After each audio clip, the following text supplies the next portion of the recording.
dans ce pays sauvage, nous nous abandonnions à une paix presque inexplicable.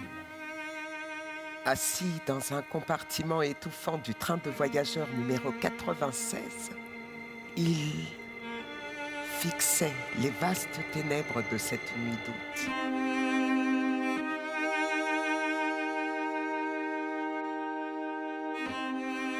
Yakov et moi fixions une étoile qui filait,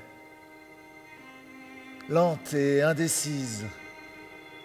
Debout sur la voie, il vit ce fil lumineux qui coupa le ciel et disparut dans la nuit. Nous avions l'impression d'être seuls au monde. Il savait maintenant qu'il allait réaliser l'idée qui lui était venue il y avait déjà longtemps. Se pendre à un arbre solitaire ou se précipiter dans un gouffre qui, ouvrant son vide ténébreux, l'attendait depuis toujours. Apercevant une silhouette humaine, tache sombre et diffuse, l'homme semblait presque irréel. Tout étonné de n'être plus seul, il ne pouvait détacher son regard de ces deux inconnus. Ils étaient comme deux hyènes craintives et circonspectes qui auraient flairé sa mort. L'homme fit volte-face et, secouant la tête comme un cheval bridé, il dévala la pente, foulant l'herbe haute à grands pas maladroits. Nous nous lançâmes tous deux à sa poursuite. Qui étaient ces gens ? C'est peut-être un forçat évadé.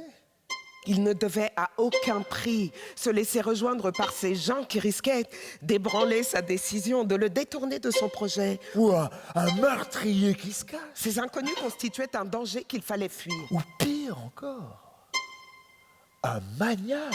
Car s'il s'était fait à l'idée de mourir, il n'était pas indifférent à la façon dont il mourrait. Nous aperçûmes un berger.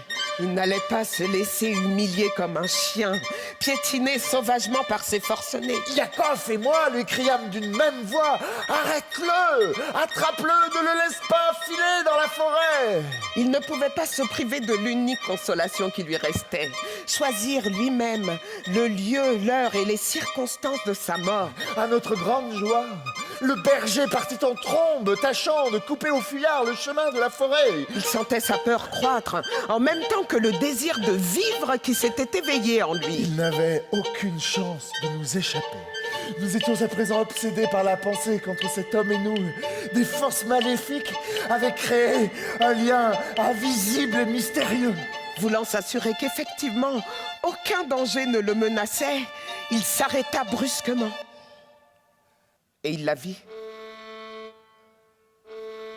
Cette meute de chiens furieux qui se ruait vers lui. Nous le regardions s'approcher lentement, d'une démarche presque aérienne, les yeux fixés dans le lointain au-dessus de nos têtes. Il souriait à la façon d'un fou ou d'un aveugle. Nous l'aurions certainement oublié pour toujours si à ce moment-là, nous avions détourné le regard.